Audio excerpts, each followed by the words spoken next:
Science zone में सभी बच्चों का स्वागत है। मैं हूं रत्नेश ओझा और आज हम शुरू करने जा रहे हैं इस साइंस जोन में केमिस्ट्री। और केमिस्ट्री में आज शुरू करेंगे बेसिक कंसेप्ट। तो बेसिक कंसेप्ट हम आज स्टार्ट करने वाले हैं और इसमें हम शुरुआत करेंगे कि केमिस्ट्री की शुरुआत सबसे पहले हुई कहाँ। तो देखा जाए तो हनुमान चालीसा में लिखा हुआ है, अगर आपने पढ़ा होगा और सभी लोगों ने पढ़ा होगा, हनुमान चालीसा में लिखा हुआ है कि राम रसायन तुम्हारे पासा, राम रसायन तुम्हारे पासा। ये इसलिए ला रहे हैं क्योंकि हो ना हो रसायन शब्द का जो वर्ड जो है ये जो है हनुमान चालीसा में लिखा है। इसका मतलब रसायन का ज्ञान उस समय था।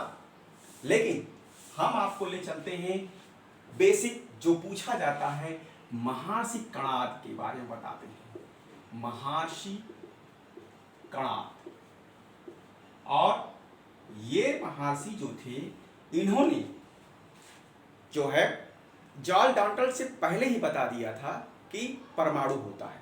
और परमाणु का क्या चीज बताया था कि सभी जो ऑब्जेक्ट होते हैं, कोई भी जो पदार्थ होता है, ठीक है, वो किससे बना है? वो बना हुआ है बहुत ही छोटे छोटे कणों से मिलकर बना है।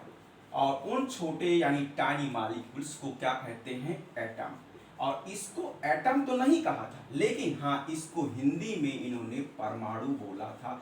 जितनी भी चीजें हैं वो परमाणु से ही मिलकर बनी है। इस धरा पर जितनी भी चीजें हैं वो परमाणु से ही मिलकर बनी है। चाहे आप लोहा ले लीजिए, गोल्ड ले लीजिए, आयरन की बात हुई गई, एजी है, सिल्वर है, लकड़ी है, जो भी है। आप वाटर की बात करेंगे तो उसमें भी हाइड्रोजन के 2 और ऑक्सीजन के 1 परमाणु होते हैं। तो बिना परमाणु के कोई भी वस्तु इस संसार में है ही नहीं। तो इस बात को सबसे पहले महर्षि कणाद ने बताया था और ये 6वीं शताब्दी में बता दिए थे। इसके बाद आए जॉर्ज डाल्टन और उन्होंने बताया। लेकिन हम आपको बेसिक कंसेप्ट में लेकर चल रहे हैं, तो हम पहले आपको उस रसायन शास्त्र के बारे में बताएंगे कि इसके पहले रसायन शास्त्र का प्रयोग किन किन भारतीय वैज्ञानिकों ने किया था।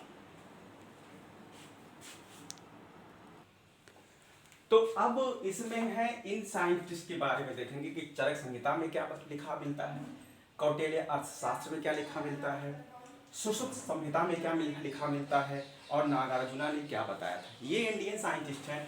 तो चरक संहिता में नैनो टेक्नोलॉजी की बात कही गई है, टेक्नोलॉजी की बात कही गई है इन्होंने चरक संहिता में, साफ साफ वर्णन है। और कौटिल्य अर्थशास्त्र ने कहा था कि जो साल्ट हमें मिलता है, जो हम साल्ट को निकालते हैं, ये टेक्नोलॉजी की कि salt is obtain from sea water, यानी कि समुद्र से, ये पानी से जो नमक निकालने की विधि है वो कौटिल्य अर्थशास्त्र में है। यानी केमिस्ट्री जो है वो इंडियन की देन यहां से ही लग रही है। उसके बाद में आया सुश्रुत संहिता में लिखा है, इन्होंने एल्कलीज के बारे में बताया है, एल्कलीज मेटल्स के बारे में इन्होंने बहुत सारी चीजें बताई हैं। और नागार्जुना ने जो बताया है, इन्होंने कहा है कि जो पहले की टेक्नोलॉजी यानी एजी, एयू, कॉपर, एशियन, टिन, ये जो मेटल्स हैं इनको, इनकी जानकारी जो इनको थी, यानी अगर हम इसके एटॉमिक नंबर की बात करें तो ये 47 होगा, इसका होगा 79, इसका होगा 29 और इसका होगा 50। यानी इन एलिमेंट के बारे में इनको जानकारी थी। अब पढ़ते हैं आगे और चलते हैं हम आपको लेकर के कि इन साइंटिस्ट के बाद में आखिर कौन कौन से लोग आए। केमिस्ट्री में अभी और भी हैं, अभी हम पढ़ेंगे सब्सटेंस कैसे होते हैं, होमोजीनियस होते हैं, हेट्रोजीनियस होते हैं, मिक्सचर के बारे में पढ़ेंगे, कंपाउंड के बारे में पढ़ेंगे, इन सारी चीज़ों के बारे में पढ़ेंगे। और अब पढ़ेंगे केमिकल क्लासिफिकेशन। केमिकल क्लासिफिकेशन इसलिए जरूरी है क्योंकि इसमें हमें उन चीज़ों के बारे में पता हो जाएगा जिनको हम पढ़ना चाहते हैं। तो कोई भी अगर सब्सटेंस है, अगर वो सब्सटेंस है तो कैसा है, ठीक है। तो सब्सटेंस 2 तरह के होंगे, या तो वो होगा प्योर फॉर्म में और या तो फिर होगा वो मिक्सर के फॉर्म में।